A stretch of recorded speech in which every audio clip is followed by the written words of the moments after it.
फिलहाल अगला chapter, Mamata Banerjee full tension में, ऐसा क्या हो रहा बंगाल में, क्या राष्ट्रपति शासन लगने वाला है, बिहार में बीजेपी जेडीयू की फाइनल डील में किसको क्या मिला, कौन मुख्यमंत्री बनने वाला है, अब इसका चैप्टर। देश की पॉलिटिक्स में बिहार से बंगाल तक ऐसा गजब का सस्पेंस आया है कि लोग पूछ रहे हैं कि बिहार में क्या होने वाला है, बंगाल में क्या होने जा रहा है।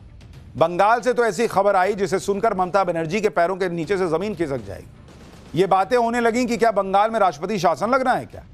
कल ही देश के 9 राज्यों और केंद्र शासित प्रदेशों में राज्यपाल और एलजी बदले गए और इनमें से एक राज्य बंगाल भी था।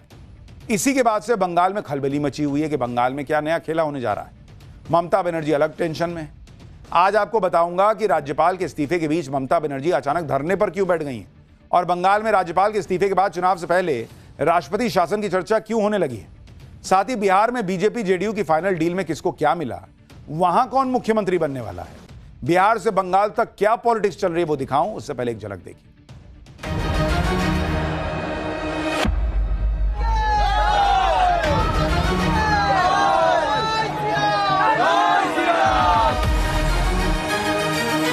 ममता बनर्जी केवल घुसपैठिए मुसलमानों को बचाने में, वोट बैंक बनाने में धरना दे रही है। On the eve of election, ECI should recommend President's rule in Bengal.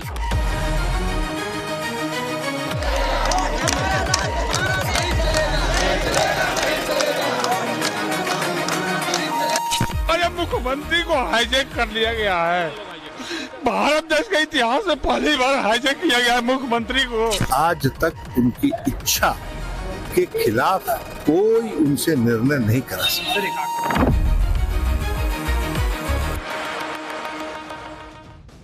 पश्चिम बंगाल के राज्यपाल सीवी आनंद बोस के अचानक इस्तीफे से राज्य में चुनाव से पहले राष्ट्रपति शासन की अटकलें तेज हो गई। खुद ममता बनर्जी की पार्टी के नेताओं ने राज्यपाल के इस्तीफे को चुनाव से जोड़ दिया।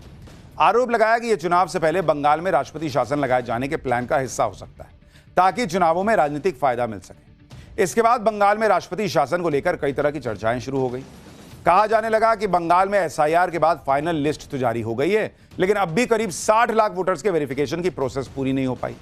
इन्हें अंडर एडजुडिकेशन कैटेगरी में डाला गया है और ऐसे 60 लाख वोटर्स से अभी करीब 6,15,000 वोटर्स का ही वेरिफिकेशन हो पाया है।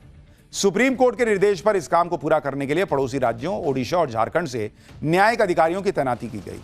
अनुमान के मुताबिक इस तैनाती के बाद भी बाकी बचे 54 लाख वोटर्स के दस्तावेजों के वेरिफिकेशन में लंबा समय लग सकता है और अगर 7 मई तक भी यह काम पूरा नहीं हो पाया तो बंगाल में संवैधानिक संकट पैदा हो सकता है, क्योंकि 7 मई को मौजूदा सरकार का कार्यकाल खत्म हो रहा है। ऐसे में संविधान के जानकारों का मानना है कि अगर 7 मई तक भी एसआईआर का काम पूरा नहीं हुआ तो उस स्थिति में राष्ट्रपति शासन लागू करने के अलावा दूसरा कोई ऑप्शन ही नहीं बचेगा। वहीं बीजेपी ने बंगाल में राष्ट्रपति शासन की अटकलों के लिए टीएमसी को जिम्मेदार बताया। अटल बिहारी वाजपेयी सरकार में चीफ इकोनॉमिक एडवाइजर रहे और बालूरघाट से बीजेपी विधायक अशोक लाहिड़ी ने कहा कि बीजेपी को चुनाव से पहले बंगाल में आर्टिकल 356 लागू करने में कोई दिलचस्पी नहीं है। बीजेपी चाहती है कि एसआईआर की प्रोसेस पूरी होने के बाद और वोटर लिस्ट फाइनल होने के बाद चुनाव समय पर हो। आगे लाड़ी ने कहा, मुख्यमंत्री ममता बनर्जी ही खुद एसआईआर प्रोसेस को रोकने के लिए रुकावटें पैदा कर रही क्योंकि उन्हें डर है कि इससे घुसपैठियों को हटा दिया जाएगा जो उनका वोट बैंक है।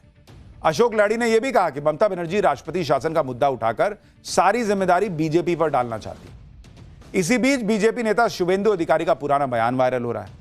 ये पिछले साल अप्रैल का बयान है जिसमें शुवेंदु अधिकारी कह रहे हैं कि चुनाव आयोग को चुनाव से पहले बंगाल में राष्ट्रपति शासन की सिफारिश करनी चाहिए। लोग अब वो बयान वायरल कर रहे हैं। विदाउट प्रेसिडेंट्स रूल बंगाल में चुनाव अच्छा तरीके से, डेमोक्रेटिक वे से, ट्रांसपेरेंसी से नहीं हो सकता।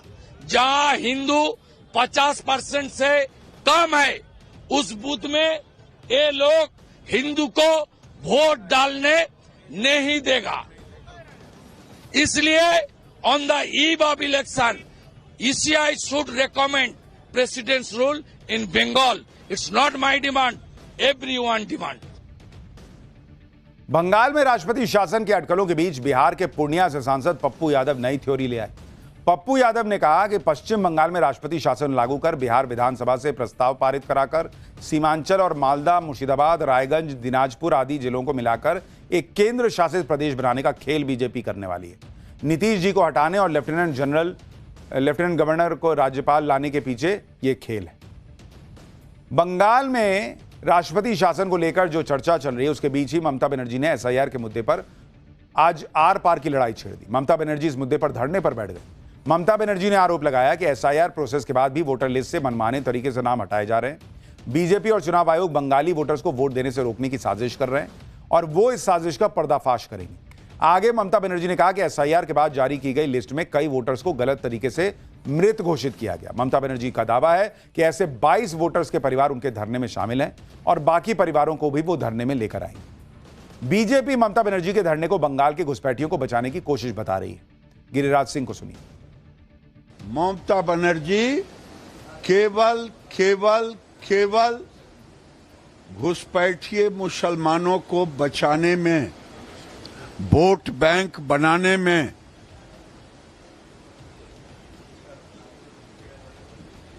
धरना दे रही है। हमारे गांव की कहावत है,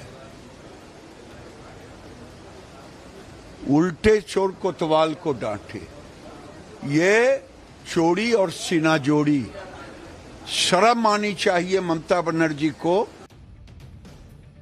देखिए, बंगाल में तो भयंकर बवाल मचाई है, बिहार में भी गजब की पॉलिटिक्स चल रही है। एक दिन पहले राज्यसभा चुनाव के लिए नॉमिनेशन करवाने के बाद आज बिहार के सीएम नीतीश कुमार ने अपने पार्टी के विधायकों के साथ बैठक की। पटना में सीएम आवास पर इस बैठक में मौजूद जेडीयू के कई विधायकों ने नीतीश कुमार के राज्यसभा जाने के फैसले का विरोध किया। नीतीश कुमार ने विरोध करने वाले विधायकों को समझाया, कहा कि भाई वो सब देखते रहेंगे और इस बैठक में नीतीश कुमार के बेटे निशांत की जेडीयू में एंट्री पर सहमति बन गई।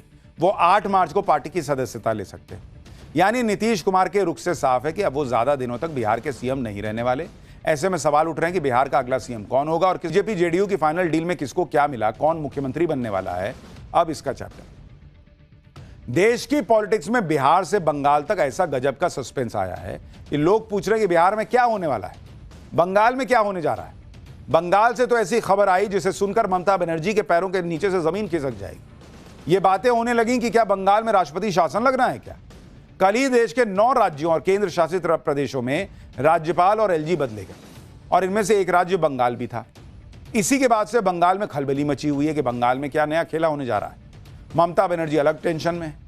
आज आपको बताऊंगा कि राज्यपाल के इस्तीफे के बीच ममता बनर्जी अचानक धरने पर क्यों बैठ गई हैं और बंगाल में राज्यपाल के इस्तीफे के बाद चुनाव से पहले राष्ट्रपति शासन की चर्चा क्यों होने लगी है। साथ ही बिहार में बीजेपी जेडीयू की फाइनल डील में किसको क्या मिला, वहां कौन मुख्यमंत्री बनने वाला है, बिहार से बंगाल तक क्या पॉलिटिक्स चल रही है वो दिखाऊं। उससे पहले एक झलक देखिए।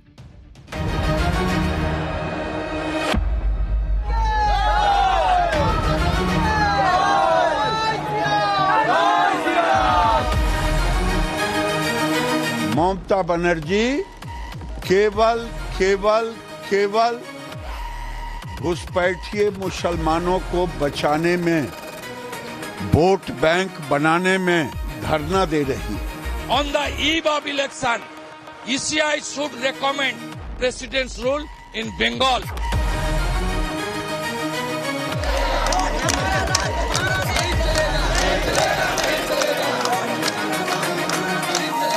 अरे मुख्यमंत्री को हाईजैक कर लिया गया है।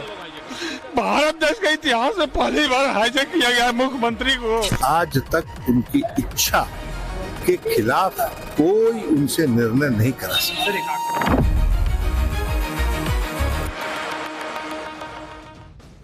पश्चिम बंगाल के राज्यपाल सीवी आनंद बोस के अचानक इस्तीफे से राज्य में चुनाव से पहले राष्ट्रपति शासन की अटकलें तेज हो गई। खुद ममता बनर्जी की पार्टी के नेताओं ने राज्यपाल के इस्तीफे को चुनाव से जोड़ दिया। आरोप लगाया कि यह चुनाव से पहले बंगाल में राष्ट्रपति शासन लगाए जाने के प्लान का हिस्सा हो सकता है ताकि चुनावों में राजनीतिक फायदा मिल सके। इसके बाद बंगाल में राष्ट्रपति शासन को लेकर कई तरह की चर्चाएं शुरू हो गई। कहा जाने लगा कि बंगाल में एसआईआर के बाद फाइनल लिस्ट तो जारी हो गई है, लेकिन अब भी करीब 60 लाख वोटर्स के वेरिफिकेशन की प्रोसेस पूरी नहीं हो पाई। इन्हें अंडर एडजुडिकेशन कैटेगरी में डाला गया है और ऐसे 60 लाख वोटर्स से अभी करीब 6,15,000 वोटर्स का ही वेरिफिकेशन हो पाया है। सुप्रीम कोर्ट के निर्देश पर इस काम को पूरा करने के लिए पड़ोसी राज्यों ओडिशा और झारखंड से न्यायिक अधिकारियों की तैनाती की गई। अनुमान के मुताबिक इस तैनाती के बाद भी बाकी बचे 54 लाख वोटर्स के दस्तावेजों के वेरिफिकेशन में लंबा समय लग सकता है। और अगर 7 मई तक भी यह काम पूरा नहीं हो पाया तो बंगाल में संवैधानिक संकट पैदा हो सकता है, क्योंकि 7 मई को मौजूदा सरकार का कार्यकाल खत्म हो रहा है। ऐसे में संविधान के जानकारों का मानना है कि अगर 7 मई तक भी एसआईआर का काम पूरा नहीं हुआ तो उस स्थिति में राष्ट्रपति शासन लागू करने के अलावा दूसरा कोई ऑप्शन ही नहीं बचेगा। वहीं बीजेपी ने बंगाल में राष्ट्रपति शासन की अटकलों के लिए टीएमसी को जिम्मेदार बताया। अटल बिहारी वाजपेयी सरकार में चीफ इकोनॉमिक एडवाइजर रहे और बालूरघाट से बीजेपी विधायक अशोक लाहिड़ी ने कहा कि बीजेपी को चुनाव से पहले बंगाल में आर्टिकल 356 लागू करने में कोई दिलचस्पी नहीं है। बीजेपी चाहती है कि एसआईआर की प्रोसेस पूरी होने के बाद और वोटर लिस्ट फाइनल होने के बाद चुनाव समय पर हो। आगे लाड़ी ने कहा, मुख्यमंत्री ममता बनर्जी ही खुद एसआईआर प्रोसेस को रोकने के लिए रुकावटें पैदा कर रही हैं, क्योंकि उन्हें डर है कि इससे घुसपैठियों को हटा दिया जाएगा जो उनका वोट बैंक है। अशोक लाड़ी ने यह भी कहा कि ममता बनर्जी राष्ट्रपति शासन का मुद्दा उठाकर सारी जिम्मेदारी बीजेपी पर डालना चाहती है। इसी बीच बीजेपी नेता शुवेंदु अधिकारी का पुराना बयान वायरल हो रहा है। ये पिछले साल अप्रैल का बयान है, जिसमें शुवेंदु अधिकारी कह रहे हैं कि चुनाव आयोग को चुनाव से पहले बंगाल में राष्ट्रपति शासन की सिफारिश करनी चाहिए। लोग अब वो बयान वायरल कर रहे हैं। विदाउट प्रेसिडेंट्स रूल बंगाल में चुनाव अच्छा तरीके से डेमोक्रेटिक वे से ट्रांसपेरेंसी से नहीं हो सकता। जहां हिंदू 50% से कम है उस बूथ में ये लोग हिंदू को वोट डालने नहीं देगा। इसलिए on the eve of election ECI should recommend president's rule in Bengal. It's not my demand, everyone demand. Bengal में राष्ट्रपति शासन के अटकलों के बीच बिहार के पूर्णिया से सांसद पप्पू यादव नई थ्योरी ले आए। पप्पू यादव ने कहा कि पश्चिम बंगाल में राष्ट्रपति शासन लागू कर बिहार विधानसभा से प्रस्ताव पारित कराकर सीमांचल और मालदा, मुर्शिदाबाद, रायगंज, दिनाजपुर आदि जिलों को मिलाकर एक केंद्र शासित प्रदेश बनाने का खेल बीजेपी करने वाली है। नीतीश जी को हटाने और लेफ्टिनेंट गवर्नर को राज्यपाल लाने के पीछे यह खेल है। बंगाल में राष्ट्रपति शासन को लेकर जो चर्चा चल रही है उसके बीच ही ममता बनर्जी ने एसआईआर के मुद्दे पर आज आर पार की लड़ाई छेड़ दी। ममता बनर्जी इस मुद्दे पर धरने पर बैठ गई। ममता बनर्जी ने आरोप लगाया कि एसआईआर प्रोसेस के बाद भी वोटर लिस्ट से मनमाने तरीके से नाम हटाए जा रहे हैं। बीजेपी और चुनाव आयोग बंगाली वोटर्स को वोट देने से रोकने की साजिश कर रहे हैं और वो इस साजिश का पर्दाफाश करेंगे।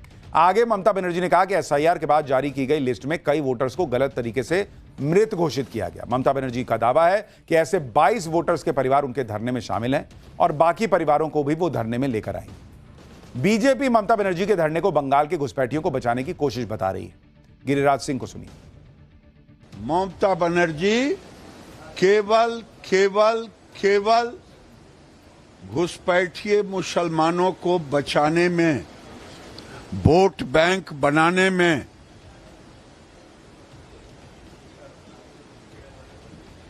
धरना दे रही है। हमारे गांव की कहावत है, उल्टे चोर कोतवाल को डांटे।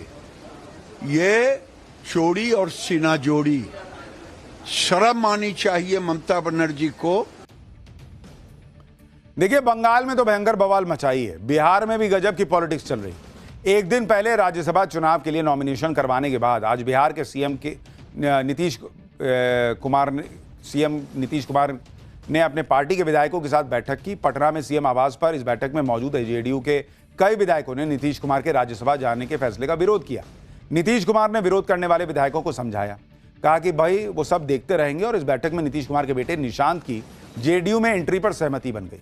वो 8 मार्च को पार्टी की सदस्यता ले सकते हैं। यानी नीतीश कुमार के रुख से साफ है कि अब वो ज्यादा दिनों तक बिहार के सीएम नहीं रहने वाले। ऐसे में सवाल उठ रहे हैं कि बिहार का अगला सीएम कौन होगा और किस पार्टी से होगा। अब वो फैसला जो है वो जल्दी ही होगा, क्योंकि उसको लेकर फॉर्मूला बताया जा रहा है कि बन गया है। बीजेपी का मुख्यमंत्री और जेडीयू से डिप्टी सीएम जो है वो हो सकता है, और दोनों के मंत्रालय वगैरह जो है वो कितने होंगे ये भी डिसाइड हो गया है।